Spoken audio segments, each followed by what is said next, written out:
Story 1. Ex-criminal here. I did time for growing copious amounts of hydroponic grass. I also had a knack for getting fellow prisoners released on parole. I was exceptionally good at computers and doing paperwork for court matters. I was highly respected and paid quite well for doing so. Rappos, rock spiders, and offenses against women and children are definitely frowned upon. People will be dealt with accordingly. Rock spiders go straight to the quote-unquote boneyard. It's a separate part of jail altogether. The only way to get these people is by asking to be moved there, and there's no guarantee you will get there though. Jail is easy if you keep your head down, your mouth shut, and don't rack up illegal substance debts. I made a lot of money out of court paperwork and running an illegal bakery. I never used illegal substances in jail either. Let me explain the illegal bakery stuff. Okay, so we were in a unit. The unit consisted of 6 cells, 1 man per cell. The unit had a very basic kitchen, a microwave, a hot water boiler, a fridge, and a sandwich press. Now, these units were known as residential. It's where the well-behaved prisoners go. And there were about 200 people in total living in residential areas. So apart from the basic kitchen, there was a main kitchen where all meals were cooked for inmates and screws, wardens. You could only get to this kitchen if you were employed. Now, I had friends that were employed and they would smuggle me things that you could not buy, like sponge cake mix and coconut. Everything else I could buy, for example, cream and cocoa powder. We would make lamingtons and fill them up with jam and cream. We also made a selection of different slices and sold them to inmates for $1.20 each. Very popular. It was quite hilarious to see big burly blokes that were in for ending people come buy little cakes from you. Highly illegal, as we were making $200 to $300 per week, plus we were stealing the ingredients. Alright, that sounds like a pretty decent place to live, but yeah, nope, I have no plans to live there, ever, in prison. No thanks. Story 2. I'm from Scotland, so obviously there are slightly different rules and whatnot, but they'll be roughly the same. We'll skip over the obvious. Rapos, kitty fiddlers, and snitches need protection. Overall, if you're committing offenses against someone vulnerable, you're normally going to have a bit of trouble. For example, ripping off old people is a no-no. Roughing up women, again, is a no-no. Scamming old people via building work that you don't do, you're also going to be looked down on. But there is also something you don't do to your own culture. I met a guy who was in jail awaiting trial. He would let substance dependents come into his house and take some. They would provide him with some pills, but his main way of getting by was to pick their pockets while they were passed out. Now, this was frowned upon since he was stealing from fellow dependents and people thought that was just dirty. I also met another guy who used to use substances on his mother so he could take her money and go out to party. That is not something you should admit, and he was lucky he admitted it where he did, as people just told him not to repeat that up to the halls or he would get done. Offenses that get respected are big illegal substance crimes, importing or selling large amounts. Major burglaries, such as by jewelers or banks, will get respect, but burglarizing a bakery? Nah, that won't. Bakeries are mainly staffed by women, so it's an easy target. It's not an offense against women per se, so there's no need for protection, but it's just an easy crime. Whereas robbing a security van is normally for younger guys with body protection and whatnot. Story 3. Brit here, and from my experience, a lot of fraud, etc. is fine provided the quote-unquote victims are big corporations or the government, which is a respectable offense. Illegal substances, public brawls, shoplifting, etc. are the main ones, and perfectly fine too. Obviously, physical violators and kitty fiddlers are on the lowest rung. Burglary, mugging, etc. are not respected, or at least weren't where I was. Anything invading someone's personal home or similar was considered pretty bad behavior, especially if your victim was a little old lady. Ending someone depends entirely on the reason. A lady who ended her cruel ex pretty much ran the wing. A lady who ended her cousin because they burned the sausages at a BBQ? Not so much, but fear. The 2 women on my wing who had the most respect were those who were in for harming a police officer. Her story suggested self-defense, and a woman who, along with 3 of her friends, roughed up her daughter's cruel partner. Story 4. Kitty fiddlers were at the bottom of the totem pole and got their behinds roughed up. Offenses against women are treated like regular offenses, nothing special because women don't act the same as they did back in the day. They're not innocent anymore, and some have it coming. Lower-level illegal substance dealers and users are treated regularly. Actual bodily harm and ending others gets the most respect. White-collar offenses get treated normally unless your case was in the news and you made a lot of money, then everyone is trying to be your friend or get something from you. It really depends on the prison you're housed in because in some prisons, slayers run it, in others, gangs run it, and at a few, kiddly fiddlers run it or get special treatment. In some prisons, it's the dominant race that runs it or the group that has the most money. In Minnesota, for example, even though they make up a small percentage in prison, the Native Americans have a lot of power because they still get the money their tribe gets from the casinos here. It's not uncommon to see them getting $5,000 to $20,000 a month added to their inmate accounts. So everyone is trying to befriend them. Anyway, I hope I answered the question you asked. Oh man, I didn't know that even in prison they have some sort of hierarchy. That's kind of tough. Story 5. I've never been to prison, but I have spent a considerable amount of time around people in my past who have, and I have asked them the same question, so I'll share what I was told. Basically, the crimes they hate are the obvious ones that everyone knows about: rapos, offenses against children, and especially violations against children. From what they told me, if you have any of those on your record, then inmates are literally required by the higher-ups in that cell to strike you on sight and do their best to end you, and if they don't, at least rough you up. Then they'll send someone to do it to them for disobeying. The general theme they operate by is, quote, if I tell you to do something, say yes and do it, or it will be done to you. Also, it's not a crime, but as everyone knows, snitching will get you into a world of trouble with the inmates, and your best choice at that point is to roll it up and hope to God the guards never put you in the general population again. As far as crimes that are respected are concerned, there really aren't any. The only things that come close are if you end someone in defense of your family or loved ones. And they love bank robbers, not because they respect the crime, but because they find the stories absolutely fascinating and entertaining. These things were told to me by people who spent considerable time in the California state prison system, and things may vary in different parts of the country. Though I doubt it's any different anywhere in regards to violation offenses against children. I think that's pretty consistently an offense they hate across the whole country. Story 6. I haven't ever personally been in jail, but I speak on behalf of my parents who have both been in and out. While no offenses were necessarily respected by all, offenses such as stealing or making counterfeit money were seen by fellow inmates as more impressive, and those people would have an easier time getting along with others. Kitty fiddlers, rapos, etc., these people, they were despised. So much so that they have their own section of the jail dedicated to them. If a kitty fiddler was put in the general population with the rest of the inmates, he'd likely have a bladed weapon pulled on him or worse. While inmates all commit offenses, most are still able to look down on the despicable types of human beings that prey on children. Story 7. When I was a corrections officer, there was this old gang boss who had ridiculous amounts of respect and pull. He was extremely respectful to all the corrections officers and was great about stopping unnecessary things from going down on his wing with a single word. He was very interesting to talk to, which I got to do a lot as he required daily bandage changes in the infirmary, and as the newbie, I was assigned shifts as an escort most days.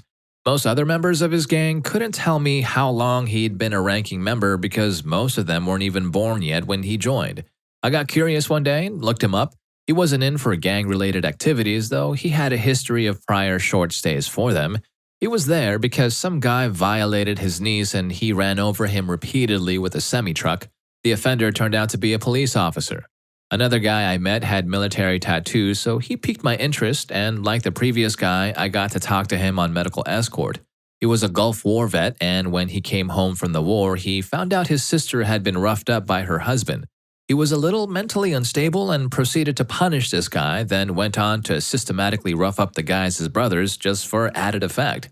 He ended one of them, and by the time I worked there, he was well medicated and much better adjusted. His nickname was Sunshine.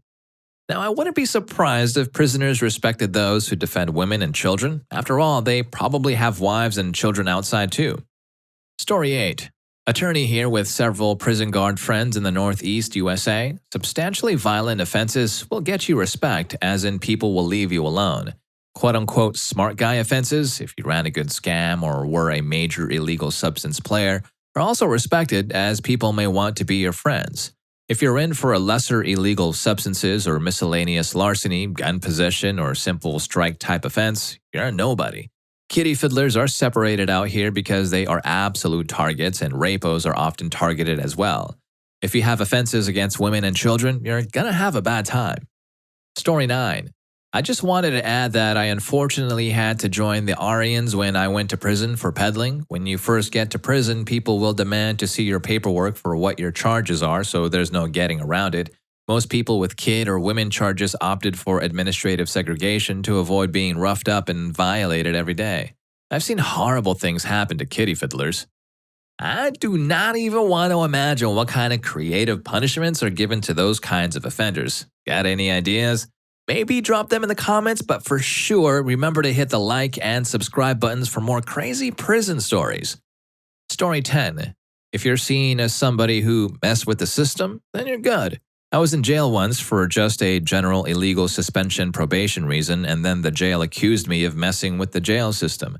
They put me in administrative segregation for a while, and then, I think, in an attempt to intimidate me, they put me into a pod that was mostly black gang members. I was a skinny young white guy, mostly charged with serious felonies. The first day, they were kind of looking at me. Then I told my cellie about what the jail said I did. And from the next day on, for the next few months, I was allowed to just hang out with them and play basketball. I had other things in my background too that involved messing with the system. Story 11. Not an ex-convict, but related to several. Here's a list of people that are usually ended on sight: snitches, rapos, a lot of the time, kitty fiddlers, and slayers of women and children. I'm probably missing a few. Here's a list of criminals that aren't necessarily respected, but preferred by prisoners. Those who have slain rival gang members, illegal substance peddlers and dealers, and people on illegal substance possession charges. The way they find out what your charges are is that you are put in with paperwork, and this paperwork has a list of what you're in for. Your respective race's gang will have people go and ask to see your papers, and afterwards you'll be judged by them. Some prisons might be different from country to country, though. Story 12. Kitty fiddlers, or those who harm children, are number one on everyone's list. The guards, the guys, every single person. Guards react slower to the incident when they know. Aside from specific gang-related praises like Serenos respecting their fellows for Notino slangs, the only respected crime is when someone handles number one. Even then, I wouldn't consider that truly respected. You could still get into a lot of trouble. The only real respect you get is for the crimes you commit while you're there. Story 13. I worked in a jail, and from my experience being in close quarters with criminals and alleged criminals, the obvious crimes were severely hated, like violations or roughing up women or kids. People in cases like this were all put in a separate pod. No crimes were really respected, but one guy I knew for ending his cheating wife, and the guy she was cheating with was respected for that. But I believe it was only because the way he really owned it and joked so often about it. And for whatever reason, they really liked this guy, and to be honest, even I found it hard to hate him for it. Dude was the nicest guy I ever met.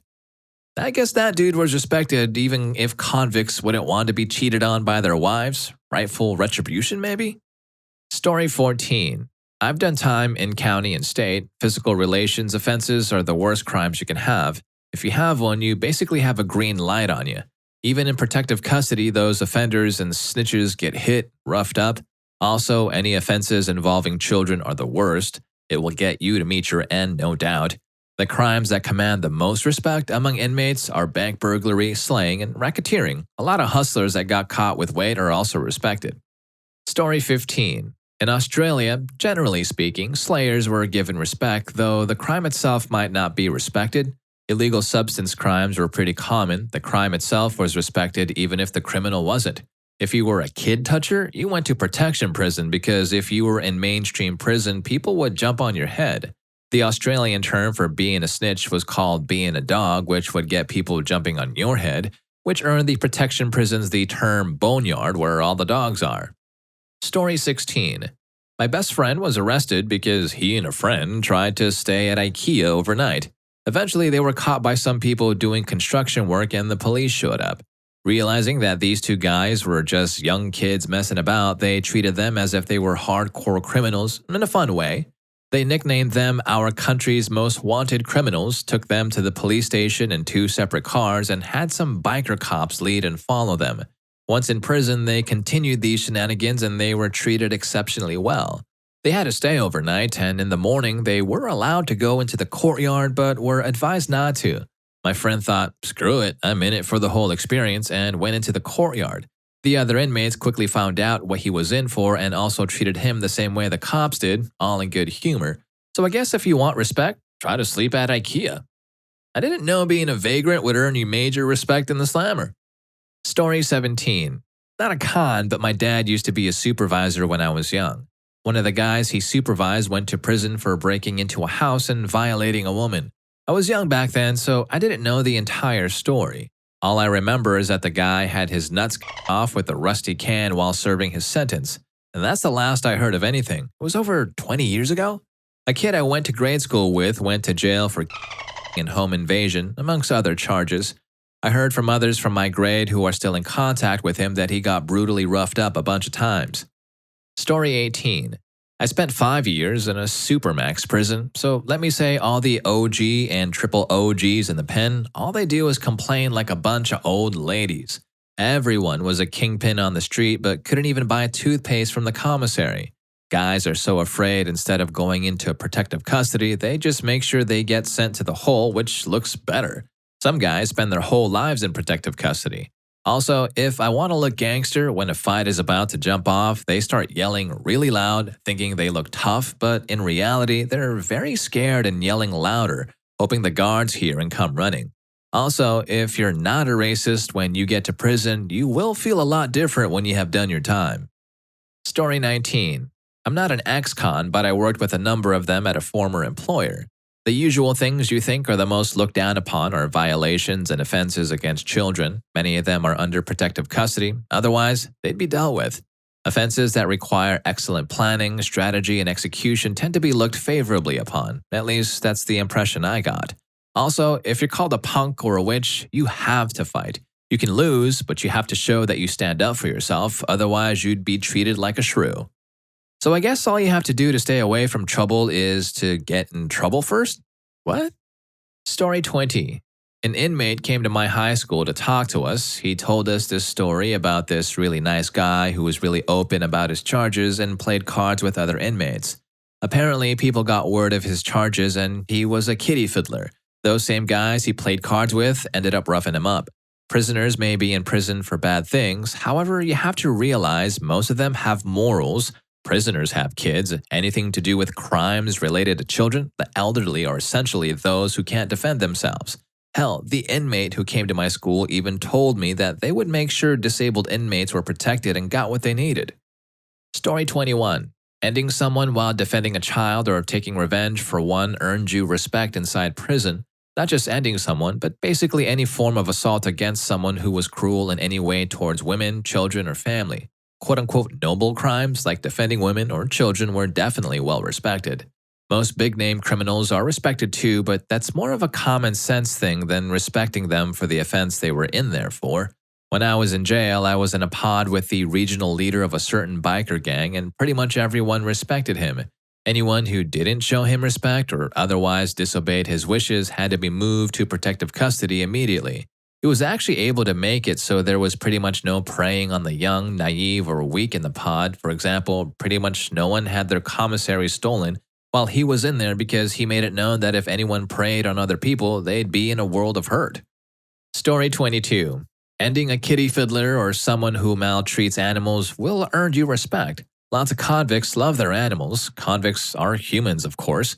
Maybe they have some sociopathic tendencies as a result of their past and their upbringing, but for the most part, they're humans. Humans want to love, and if you've gone through enough in your life to turn to crime, it can be hard to find that, except for a dog. Dogs are pretty unconditional with their love. I don't know if you've ever had a dog and the look they give you, the love they have for you, and the trust in their eyes. That's something everyone should experience. And if you're unfortunate enough to be born into a world where those looks aren't common, it hits like a hammer when you do experience them. Whenever I'm feeling like I need a good cry, I crack a bottle of wine and watch pit bulls and parolees. I'd also like to add that a lot of convicts are hung up on the injustices of life, especially since many of them went through a lot of terrible things at a young age to wind up where they are now. No kidding. So seeing something as loving and helpless as an animal or a child getting harmed will resonate pretty deeply with them. Story 23. Okay, so realistically, any major felony involving illegal substances, aggravated assault, slaying, armed or aggravated burglary, etc., will earn you respect from certain inmates. Now, that being said, if you go into prison or even county jail and start bragging, mark my words, you better be ready for anything. A lot of inmates, gangs included, have been incarcerated so long that the only thing they have is pride and respect from other inmates. So you better be ready to back it up if you go in there trying to win a popularity contest. You will lose. As for the rapos and kitty fiddler debate, any physical relations charge has a place for them called PC, protective custody. Most of them have the common sense to check into PCs with charges like that the first few minutes they are there. However, this does not always protect them. For example, man A goes to prison for kidnapping, etc. Man B's child. Within minutes of arriving at prison, man A sees that man B is also incarcerated. Man A immediately tells a corrections officer or guard that he's in fear for his life and checks into protective custody. Man B hears this and also checks into PC. Now use your imagination. I've seen this exact scenario in county jail. Hey, I hope you enjoy the video, and if you made it this far, I'm sure you're also going to enjoy what's your best dumb criminal story. Story 4 is so dumb, it's hilarious. I'll see you in that video, and thank you for watching this one.